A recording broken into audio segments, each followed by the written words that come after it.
تو اے غلامان مصطفیٰ، حشر میں کیا ہوگا؟ ایک خدا ہوگا، ایک مصطفیٰ ہوں گے، اور یہ گنہگار امت مصطفیٰ کے سامنے کھڑی ہوگی، اور ہم گنہگاروں کے ہاتھوں کو مصطفیٰ جان رحمت پکڑیں گے اور پیش خدا کریں گے۔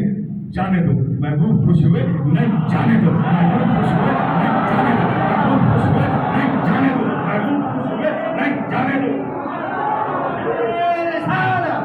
جشن عید میلاد النبی، عید اہل سنت، عید اہل سنت، شہزادہ سمنا، جانشین سرکار کرم، نعرہ تکبیر۔ محبوب خوش ہوئے، محبوب خوش ہوئے، نہیں جانے دو محبوب خوش ہوئے، نہیں جانے دو محبوب خوش ہوئے، نہیں جانے دو۔ خدا یہ نہیں دیکھے گا کہ کون جا رہا ہے، وہ تو بس یہ دیکھے گا کہ میرا محبوب خوش ہوا کہ نہیں۔ نعرہ تکبیر۔ آپ پورا مجمع دونوں ہاتھوں کو اٹھا کر کے محبت کے ساتھ نعرہ لگائے، نعرہ تکبیر، نعرہ رسالت، عظمت مصطفیٰ، انتخاب حضور سرکار کرم، قائد ملت، جانشین مخدوم سنت، نعرہ تکبیر۔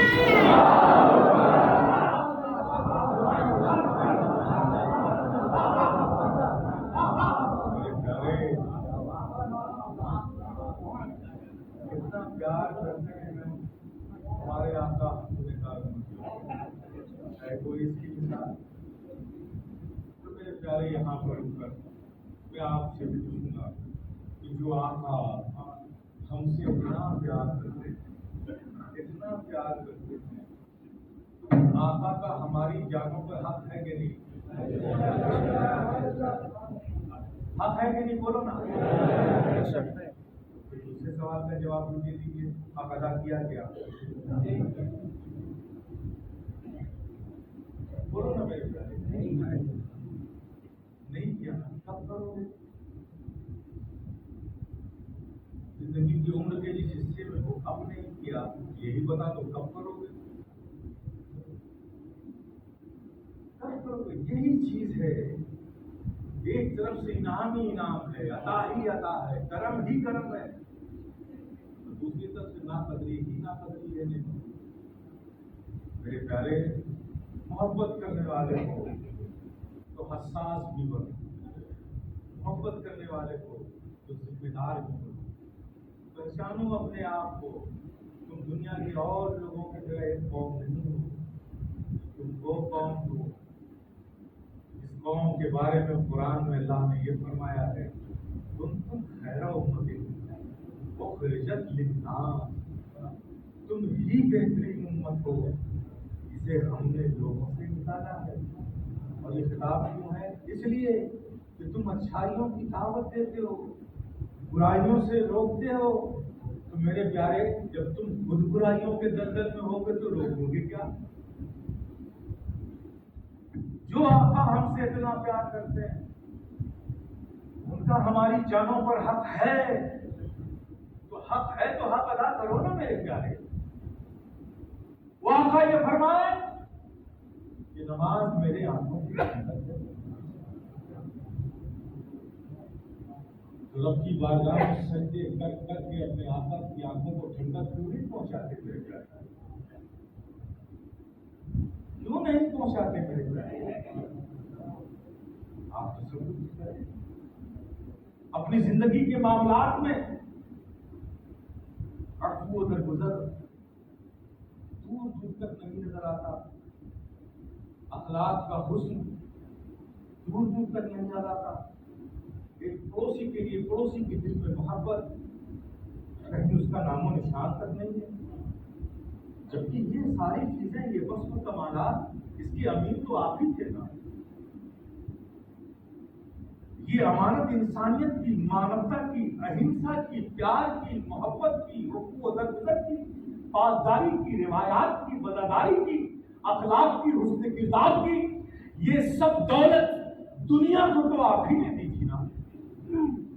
جینے کا شعور دیا، مانوتا بھری سوچ دی، انسان کے دل میں انسان کے لیے محبتیں پیدا آپ نے کی، آپ اس کے امین بنائے گئے تھے. آج یہ ساری چیزیں آپ کی خود زندگی سے خالی ہیں. عفو و درگزر. یاد رکھو میرے پیارے، میں پریکٹیکلی آپ کو دعوت دیتا ہوں، کر کے دیکھو. کسی سے بدلہ لینے کے بجائے اسے معاف کر کے دیکھو. بدلہ لینے کے بعد تمہیں سکون ملتا ہے کہ معاف کر دینے کے بعد سکون ملتا ہے. یہ فقیر شفیع چیلنج کرتا ہے، چیلنج کرتا ہوں، واقعی آپ کو پریکٹیکل ہو. آپ بدلہ لے کر کسی سے دیکھا ہوگا آپ نے، رات بھر آپ کو بھی نیند نہیں آئی ہوگی، لیکن ایک بار معاف کر کے دیکھو، کیا سکون کی نیند آئے گی میرے پیارے. اس لیے کہ عفو و درگزر کا مقام بڑا ہے. آپ کے دین کو آپ فالو کرتے ہیں جسے اسلام کہتے ہیں. عفو و درگزر کا مقام بہت بڑا ہے، اتنا بڑا ہے. ایک مثال ایک واقعے سے دیتا ہوں کہ ایک شخص تھا جو بڑا ظالم تھا، بڑا شرور، بڑا کروڑ تھا. باہر کے لوگوں سے بھی لڑائی جھگڑے کرتا تھا، اور جب گھر میں آتا تھا تو بیوی سے بھی مار پیٹ کرتا تھا. اور مارنے کے لیے اس کو کوئی سبب کی ضرورت نہیں تھی، بس مارنا اس کا شوق بن گیا. گھر میں آتا تھا، بچے سہن گئے، بیوی سہن گئی، یار پتہ نہیں کس بات کو بات بنا کر یہ مجھے مارے گا. ایسا ظالم شخص تھا.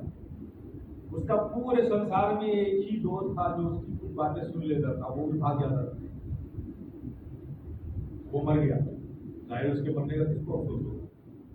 انہوں نے کہا چلو آفت کے لیے آج مان لے گی، یہ گیا. آپ سمجھیے نا، اس دوست کو وہ خواب میں نظر آیا. اس نے کہا تجھے پتا چلا کہ ظلم کا کیا نتیجہ ہے، تو دوست عذاب کروں گا. اب تجھے پتا چل رہا ہے نا، ماں سمجھاتا تو نہیں سمجھ رہا ہے. بہت اداس چہرہ لیے ہوئے نظر آیا کہ اب تجھے ظلم وہاں پتا چل رہا ہوگا، سزا پا رہا ہوگا. رونے لگا. ہاں میں واقعی ظالم بڑا تھا اور میری لیے سزا بھی یہاں بڑی تھی، لیکن اللہ نے مجھے معاف کر دی. اب وہ شخص جو اس کا دوست تھا بڑے حیرت میں کہ تو جیسے ظالم کو اللہ نے معاف کر دیا. آخر تیرے پاس ایسا کون سا عمل تھا جس کی وجہ سے معاف کر دیا رب نے؟ کہاں کچھ نہ تھا، میرے پاس کوئی عمل نہ تھا، بس یہ میری قسمت تھی کہ میں روز اپنی بیوی کو بے وجہ مارتا تھا. ایک دن میں گھر آیا، اس نے دال میں نمک زیادہ ڈال دی تھی. مارنے کی وجہ میرے پاس تھی، لیکن پتہ نہیں کیا خیال آیا کہ میں نے دال میں نمک ہونے کے باوجود، زیادہ ہونے کے باوجود اسے کچھ نہیں کہا، چپ چاپ جا کے سو گیا. میں نے جیسے معاف کیا، اس معاف کرنے کے بدلے اللہ نے ہمارے سارے جرموں کو معاف کر دیا. سبحان اللہ، سبحان اللہ. کیا آپ اس نعمت سے فائدہ اٹھانا چاہتے ہیں؟ یہ عفو و درگزر بہت بڑی نعمت ہے. معاف کر کے تو دیکھو، معاف کر کے تو دیکھو. دل آزاری، اللہ اکبر، یہ عام شکل ہے آج ہمارا، اور ہم سب نبی کے غلام ہیں. اور دل آزاری عام شکل. مذاق، کسی کو ذلیل کر دیا، رسوا کر دیا، بات بگڑنے لگی تو دھیرے سے کہہ دیا، مذاق کیا. دل توڑنا مذاق نہیں ہو سکتا میرے پیارے. دل توڑنا بہت بڑا جرم ہے. مذاق کی بھی ایک لمیٹیشن ہے، لمٹ ہے. کسی کو ذلیل کرنا مذاق نہیں ہوتا. مذاق اسے کہتے ہیں کہ جس سے مذاق کیا جائے وہ بھی خوش ہو جائے اور مذاق کرنے والا بھی خوش ہو جائے. یہ مذاق کی حد ہے. مذاق یہ نہیں کسی کو ذلیل کر کے کہہ دو مذاق کی. اور دل توڑنا اسلام میں کتنا خطرناک جرم ہے، کبھی آپ کو سمجھا. ایک بار نبی پاک صلی اللہ تعالیٰ علیہ وسلم نے آقا و مولا ام المؤمنین حضرت عائشہ صدیقہ رضی اللہ تعالیٰ عنہ کے گھر تشریف لائے اور بہت خوش تھے، بہت خوش تھے. چہرے پہ بشاشت خوشیوں کے آثار. گھر کے اندر داخل ہوئے، ام المؤمنین کا سامنا ہوا. آقا نے فرمایا اے عائشہ، آج میں بہت خوش ہوں، مانگو کوئی ایک چیز جو تم چاہو مانگ لو. نبی کو اتنے خوشی کے انداز میں دیکھا، جب جو تم چاہو. اب یہ کنفیوز ہو گئی ام المؤمنین، ایک چیز جو چاہو مانگو تو مانگو کیا؟ یہ مانگتی ہوں یہ چھوٹتا ہے، یہ مانگتی ہوں یہ چھوٹتا ہے۔ ہم اسی ترتیب میں لگے کافی دیر ہو گیا، آخر الجھ گئی۔ پھر پوچھا آقا کیا اس بات کی اجازت ہے؟ آپ نے فرمایا کہ جو کوئی ایک چیز چاہو مانگ لو، تو کیا اس بات کی اجازت ہے آپ کی طرف سے کہ میں کیا مانگوں اس کے لیے مشورہ لے سکتی ہوں کسی سے؟ کسی سے مشورہ لے سکتی ہوں؟ نبی مسکرائے، کس سے مشورہ لوگی عائشہ؟ میرے یار غار صدیق اکبر سے؟ کہا یا رسول اللہ ابا جان سے مشورہ لینا چاہتے۔ نبی مسکرائے، آپ نے اجازت دی، آپ اپنے والد کے گھر گئی تیز رفتار کے ساتھ۔ سیدنا صدیق اکبر نے آپ کو آتے ہوئے دیکھا، آپ بیٹی کیا بات ہے، آج بہت تیز رفتاری کے ساتھ بڑی خوشیوں کے ساتھ آئے، کہاں معاملہ ہی کچھ ایسا؟ آج نبی نے بہت خوش ہو کر فرمایا ہے کہ عائشہ کوئی ایک چیز جو تم چاہو آج مانگو، اور میں بڑا کنفیوز ہوں کہ مانگوں تو کیا مانگوں؟ اچھا نبی نے ایسا فرمایا؟ بہت خوش ہیں آپ؟ ہاں بہت خوش ہیں آپ، ایسا فرمایا؟ کہا ٹھیک ہے بیٹی بتا تو دوں گا کیا مانگوں، لیکن میری بھی ایک شرط ہے۔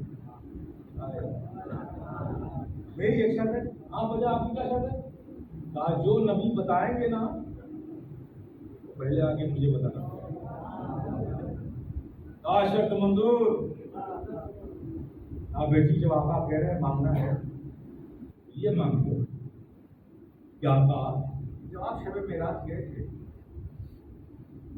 اس تنہائی میں جب قرب خاص میں تھے آپ، تو کچھ راز و نیاز کی باتیں ہوئی، ان راز و نیاز کی باتوں میں کوئی ایک بات بتا دی۔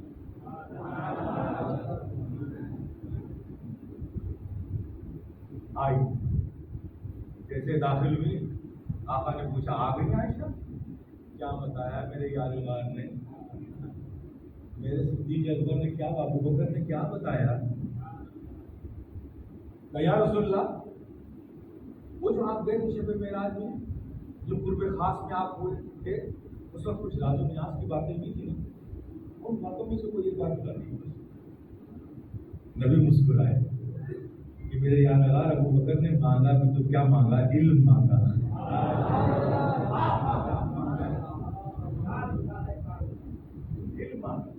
آقا نے فرمایا بیٹی یہ راز و نیاز کی باتیں ہیں، میں حدیث نہ بتاتا ہوں، وعدہ کر چکا ہوں، تو بتا دیتا ہوں، اب یہاں سے آپ کو سننے کی بات ہے۔